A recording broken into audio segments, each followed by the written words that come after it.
ನಮಸ್ಕಾರ ಕರ್ನಾಟಕ. ಯಾರು ಕಣ್ಣು ಬಿತ್ತೋ ಏನಪ್ಪ ಪಾಪ, ಹೂವಿನ ಬಾಣದಂತೆ ಆಡಿದಂಥ ಹುಡುಗಿಗೆ ಪಾಪ ಕಣ್ಣು ಕಾಣಿಸಬಲ್ಲವು. ಅಂದ್ರೆ ಏನು ಭಾಳ ದೊಡ್ಡದೇನು ಸಮಸ್ಯೆ ಏನಾಗಿಲ್ಲ. ನಿಮ್ಮಂಥರದ್ದು ಏನಾರ ಕಣ್ಣು ಬಿದ್ದಿರ್ತೈತಿ. ನಮಗೆಲ್ಲ ಮೊದಲ ಕಣ್ಣು ಸರಿ ಇಲ್ಲ.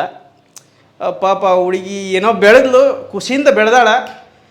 ಒಂದು ವಿಷಯ ಏನಪ್ಪ ಅಂತಂದ್ರೆ, ಮಂದಿಗೆಲ್ಲ ಆ ಹುಡುಗಿಗೇನು ಬೆಳಿತೀನಂತೇನು ಆ ರೀತಿ ಆಡಿರಲಿಲ್ಲ. ಪಾಪ ಈಗ ಖುಷಿ ಒಳಗೆ ಮೆರೆದು ಎಲ್ಲ ಕಡೆ ಸನ್ಮಾನ ಮಾಡಿಸ್ಕೊಳಕತ್ತಿದ್ಲು, ಎಲ್ಲ ಕಡೆ ಸೆಲ್ಫಿ ಕೊಡಾಕತ್ತಿದ್ಲು, ಎಲ್ಲ ಕಡೆ ಭಾಷಣನೂ ಸ್ವಲ್ಪ ಮಾಡಾಕತ್ತಿದ್ಲು. ಅದು ಒಂದು ಹಾಡು ಆಡಿ ಫುಲ್ ಹಿಟ್ಟಾಗಿಬಿಟ್ಟಿದ್ಲು. ಪಾಪ ಏನು ಮಾಡ್ತೀರಿ, ಇವಾಗ ಕಣ್ಣು ಹೋಗ್ಬಿಟ್ಟವು. ಅಂದರೆ ಯಾರು ಕಣ್ಣು ಬಿತ್ತೋ ಏನೋ, ಆ್ಯಕ್ಸಿಡೆಂಟ್ ಆಗಿದೆ, ಏನು ಭಾಳ ದೊಡ್ಡ ಸಮಸ್ಯೆ ಏನಾಗಿಲ್ಲ. ರೋಡಿಗೆ ಹೊಂಟಿದ್ಲಂತ. ರೋಡಿಗೆ ಹೋಗ್ಬೇಕಾದ್ರೆ ಗಾಡಿ ಸ್ಕಿಡ್ ಆಗೈತಿ. ಸ್ಕಿಡ್ ಆಗಿ ಬಿದ್ದಾಳ, ಮೈಗೆ ಏನಾರು ಆಗ್ಬೇಕಾಗಿತ್ತು. ಅದು ಕಣ್ಣಿಗೆ ಹೆಂಗೆ ಆಯ್ತು, ಈಗ ನೀವು ಸ್ಕ್ರೀನ್ ಮೇಲೆ ಬರಾಕತ್ತೈತಿ, ನೋಡಾಕತ್ತೀರ. ಫೋಟೋ ನೋಡ್ರಿ ಸ್ವಲ್ಪ. ಆ ಫೋಟೋ ನೋಡಿದಾಗ ಏನು ಅರ್ಥ ಆಗ್ತೈತಿ ನಮ್ಗೆ, ಗಾಡಿ ಮೇಲೆ ಬಿದ್ದರೆ ಕಣ್ಣಿಗೆ ಹೆಂಗೆ ಪೆಟ್ಟಾಕೈತಿ ಅನ್ನೋದು ನಮ್ಮ ಸಮಸ್ಯೆ. ಅಂದ್ರೆ ನಮ್ಮ ಸಮಸ್ಯೆ ಅಂತಲ್ಲ, ಒಂದು ಚಿಂತನೆಪ್ಪ, ಒಂದು ಆಲೋಚನೆಪ್ಪ. ಅದು ಹೆಂಗೆ ಕಿರಿಕಿರಿ ಆಯ್ತು ಅಥವಾ ಹೆಂಗೆ ಕಣ್ಣಿಗೆ ಪೆಟ್ಟು ಬಡಿದೆ ಅನ್ನೋದು ದೊಡ್ಡ ಸಮಸ್ಯೆ ಆಗ್ಬಿಡುತ್ತೆ. ಅದನ್ನೂ ಕೂಡ ನ್ಯೂಸ್ನವ್ರು ಬಹುದೊಡ್ಡ ಮಟ್ಟಿಗೆ ಚರ್ಚೆ ಮಾಡಕತ್ಬಿಟ್ಟಾರೆ. ಗಾಡಿ ಮೇಲೆ ಬಿದ್ದಲು, ಕಣ್ಣಿಗೆ ಪೆಟ್ಟಾಯ್ತು. ಈ ತಲೆ ಫಸ್ಟ್ ಬೀಳ್ತತೆ. ಗಾಡಿ ಮೇಲೆ ಬಿದ್ದರೆ ಮೈಗೆ ಆಗ್ಬೇಕು, ಇಲ್ಲ ಕಾಲಿಗೆ ಆಗ್ಬೇಕು, ಇಲ್ಲ ಕೈಗೆ ಆಗ್ಬೇಕು. ಏನೋ ಆಗೈತೆ, ಒಟ್ಟು ಚಲೋ ಗುಣ ಆಗಲಿ. ಪಾಪ ಹಿಂಗೆ ನೋಡ್ರಿ, ಯಾರಿಗಾರ ಏನಾರ ಬೆಳಿತಿರ್ತೀವಿ ಅನ್ನೋದು, ಬೆಳೆಯೋದ್ರಿಂದ ಎಷ್ಟು ನಮಗೆ ಖುಷಿ ಸಿಗ್ತೈತೋ ಅಷ್ಟು ಸಂಕಟ ಸಿಗ್ತೈತೆ ಅನ್ನೋದು ಈ ವಿಡಿಯೋದ ಉದ್ದೇಶ ಅಷ್ಟೇ. ಪಾಪ ಹುಡುಗಿಗೆ ಇವತ್ತು ಹಂಗೆ ಆಗಬಾರ್ದಾಗಿತ್ತು. ಏನು ಬೇಕು ಅಂತ ಮಾಡ್ಯಾರೋ ಅಥವಾ ಹೊಟ್ಟೆ ಕಿಚ್ಚಿಗೆ ಮಾಡ್ಯಾರೋ ಅದು ಯಾರಿಗೂ ಗೊತ್ತಿಲ್ಲ, ನನಗೂ ಮಾಹಿತಿ ಗೊತ್ತಿಲ್ಲ. ನಿಮ್ಗೆ ವಿಷಯ ತಿಳಿಸ್ಬೇಕು ಅನ್ನಿಸ್ತೇಪ್ಪ, ತಿಳಿಸಿದೆ ಅಷ್ಟೇ.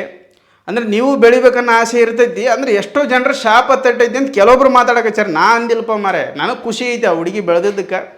ಜನ ಏನೇನಾರು ಮಾಡಿ ಬೆಳೆಸ್ತಿರ್ತೀರಿ, ಪಾಪ ಬೆಳೆದಾಗ ಹಿಂಗೆ ಆಗಬಾರ್ದು ಅನ್ನೋದಷ್ಟೇ ನನ್ನ ಉದ್ದೇಶ. ಮತ್ತೊಂದು ಏನಪ್ಪ ಅಂತಂದ್ರೆ, ಆ ಹುಡುಗಿ ಇತ್ತೀಚೆಗೆ ಮೊನ್ನೆ ಒಂದು ಶಾಪ್ ಓಪನಿಂಗ್ ಹೋಗಿದ್ಲು. ಆ ಓಪನಿಂಗ್ ಹೋದಾಗ ಉದ್ಘಾಟನೆ ಕೂಡ ಮಾಡ್ಯಾಳ ಪಾಪ ಚೆಂದಾಗಿ. ನಾನು ಫಸ್ಟಿಗೆ ನನ್ನೂ ಸೇರಿಸಿ, ನಿಮ್ಮ ಜೊತೆಗೆ ನನ್ನೂ ಸೇರಿಸಿ, ನನಗೂ ಕೂಡ ಒಂದು ಸ್ವಲ್ಪ ಜಿಗುಪ್ಸೆ ಬಂದಿತ್ತು. ಎಂತೆಂಥವ್ರನ್ನ ಬೆಳೆಸ್ತಾರಪ್ಪ ನಮ್ಮ ಸಮಾಜದೊಳಗೆ, ಈ ಒಳ್ಳೊಳ್ಳೆ ಪ್ರತಿಭೆಗಳದಾವ, ಆದ್ರೆ ಅವ್ರನ್ನ ಬೆಳೆಸಿಲ್ಲ. ಈ ಹುಡುಗಿ ಏನು ಆಡೈತೆ, ಅದು ಒಂದು ಹೂವಿನ ಬಾಣ ಅಂತ ಒಂದು ಹಾಡು ಆಡಿಬಿಟ್ಲು. ಅದನ್ನ ತೊಗೊಂಡೋಗಿ ಇಷ್ಟರ ಮಟ್ಟಿಗೆ ಬೆಳೆಸಿರಿ. ಇಡೀ ಕರ್ನಾಟಕದೊಳಗೆ ದೊಡ್ಡ ಯಾವುದದು, ಯಾವ ಊರದಪ್ಪ, ಅವ್ರ ಜಿಲ್ಲಾದೊಳಗೆ ಯಾವುದು ಅವ್ರ ಜಿಲ್ಲೆ ಬರ್ತದೆ ಗೊತ್ತಿಲ್ಲ ನನಗೆ. ಆ ಜಿಲ್ಲಾದೊಳಗೆ ಯುವ ದಸರಾ ಕಾರ್ಯಕ್ರಮ ಮಾಡ್ಯಾರ. ಚೀಫ್ ಗೆಸ್ಟ್ ಆಗಿ ಹೋಗ್ಯಾಳ ಆ ಹುಡುಗಿ. ಅಲ್ಲ ಓಲ್, ಅದಕ್ಕೆ ಸಮಸ್ಯೆ ಇಲ್ಲ, ನಾವು ಏನು ಬ್ಯಾಡ ಅಂದಿಲ್ಲ. ನಮಗೇನಪ್ಪ ಅಂತಂದ್ರೆ ಸ್ವಲ್ಪ ಚಲೋ ಒಳ್ಳೊಳ್ಳೆ ಪ್ರತಿಭೆಗಳನ್ನು ಬೆಳೆಸ್ರಿ. ಅದೇ ಯುವ ದಸರಾದೊಳಗೆ ಮೈಸೂರೊಳಗೆ ಒಂದು ಯುವಕ ಚಂದ ಇರ್ಬೇಕು. ಆ ಹುಡುಗನ ಸರ್ ಅಕೌಂಟ್ ನಾನು ನೋಡಿದೆ, ಭಾಳ ಚಲೋ ಮಸ್ತ್ ಡ್ಯಾನ್ಸ್ ಮಾಡ್ತಾನೆ. ಈಗ ಸ್ಕ್ರೀನ್ ಮೇಲೆ ಒಂದು ಫೋಟೋ ಬರ್ತೈತೆ ನೋಡ್ಕೋರಿ. ಇದೇ ಹುಡುಗ ಭಾಳ ಮಸ್ತ್ ಡ್ಯಾನ್ಸ್ ಮಾಡ್ಯಾನ, ಫುಲ್ಲು ವೈರಲ್ ಆಗಿನ. ಆದ್ರೆ ಆತನ ಎಲ್ಲೂ ನೀವು ಬೆಳೆಸಲಿಲ್ಲ. ಆ ಹುಡುಗನ ಜೊತೆ ಇನ್ನೊಂದು ಹುಡುಗಿ ಡ್ಯಾನ್ಸ್ ಮಾಡೈತೆ. ಆ ಹುಡುಗಿಗೆ ಅಲ್ಲಿ ಕೆಲವೊಂದು ಕಡೆ ಸ್ವಲ್ಪ ಫೇಮಸ್ ಆಗ್ಯದ. ಅಂದ್ರೆ ಹುಡುಗಿಯರು ಏನು ಮಾಡಿದ್ರೆ ನಡೀತೈತೇನ, ಹುಡುಗರು ಒಟ್ಟೆ ಏನೂ ಮಾಡಬಾರ್ದು. ಹುಡುಗರು ಏನಾರ ಮಾಡಿದೆ ಒಂಚೂರು ಬೆಳೆಸ್ರು ಮಾರಾಯ. ಅದನ್ನ ತಿಳ್ಕೊರಿಲ್ಲ. ಯಾರಿಗೆ ಒಳ್ಳೆ ಪ್ರತಿಭೆ ಐತಲ್ಲ ಅವ್ರನ್ನ ಬೆಳೆಸ್ರಿ. ಪ್ರತಿಭೆ ಇರಲಾರ್ದವ್ರನ್ನ ಬೆಳೆಸ್ತೀರಿ, ಪ್ರತಿಭೆ ಇದ್ದವ್ರನ್ನ ಬಿಟ್ಟು ಬಿಡ್ತೀರಿ. ಇದೇ ಸಮಸ್ಯೆ ಆಗ್ಬಿಡುತ್ತೆ ನಮ್ಮ ದೇಶದೊಳಗೆ, ನಮ್ಮ ಸಮಾಜದೊಳಗೆ. ಯಾವುದು ಸಮಸ್ಯೆ ಐತೋ ಅದನ್ನು ನೀವು ಪ್ರತಿಧ್ವನಿ ಮಾಡಂಗಿಲ್ಲ. ಯಾವುದು ಸಮಸ್ಯೆ ಇಲ್ಲೋ ಅದ್ರ ವಿರುದ್ಧ ಪ್ರತಿಧ್ವನಿ ಮಾಡೋದು, ಅದ್ರ ವಿರುದ್ಧ ಒಂದು ದೊಡ್ಡದು ಇದು ಮಾಡಿಬಿಡೋದು ಆಯ್ತು.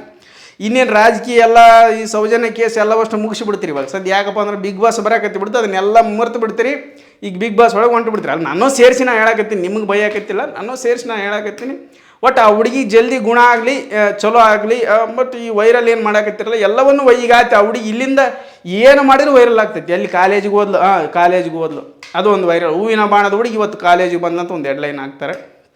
ಮತ್ತು ಮದುವೆ ಆಗಕತ್ತೆ ಹೂವಿನ ಬಾಣದ ಹುಡುಗಿ ಅಂತ. ಒಟ್ಟು ಇವು ಬೆಳೆದವ್ರಿಗೆ ಏನೈತಿಲ್ಲ ಭಾಳ ಕಷ್ಟ ಜೀವನ. ಇವು ಎಲ್ಲಿ ಹೋದ್ರೂ ಸಮಸ್ಯೆ ಆಗ್ತೈತಿ, ಎಲ್ಲಿ ಹೋದ್ರೂ ಪ್ರಚಾರ ಆಗ್ತೈತಿ. ಪಾಪ ಹುಡುಗಿಗೆ ಪ್ರವೇಶಿಗೆ ಕೊಡ್ರು ಮರ, ಬೆಳೆಸಿರಲ್ಲ. ಎಲ್ಲರೂ ಬಂದಾಗ ಒಂದು ಚೂರು ಮಾತಾಡಿಸ್ರಿ ಅಷ್ಟೇ. ನನಗೆ ಸೆಲ್ಫಿ ನಿನ್ನ ಸೆಲ್ಫಿ ಅಂತ ಜೀವ ತಿಂದು ಇವತ್ತು ಯಾರ್ಯಾರು ಕರೆದಿದ್ರೆ ಸೆಲ್ಫಿ ತಗೊಳಕ್ಕೆ ಪಾಪ ಅವಸರದಾಗ ಹೊಂಟು ಬಿದ್ದಾಳ ಅಂತ ಹೇಳಕ್ಕೆ ನನಗೆ ಅಷ್ಟು ಮಾಹಿತಿ ಗೊತ್ತಿಲ್ಲ. ಪಾಪ ಕಣ್ಣು ಇದಾಗೈತಿ ಅಂತ ಜಲ್ದಿ ಆರಾಮಾಗಿ ಬರಲ್ಲ ಅನ್ನೋದು ಅಷ್ಟೇ ನಮ್ಮ ವಿಷಯ. ಆಯ್ತು, ಇಷ್ಟು ಹೇಳಿ ಈ ಒಂದು ವಿಡಿಯೋವನ್ನು ಮುಗಿಸಕತ್ತೀನಿ. ಧನ್ಯವಾದಗಳು.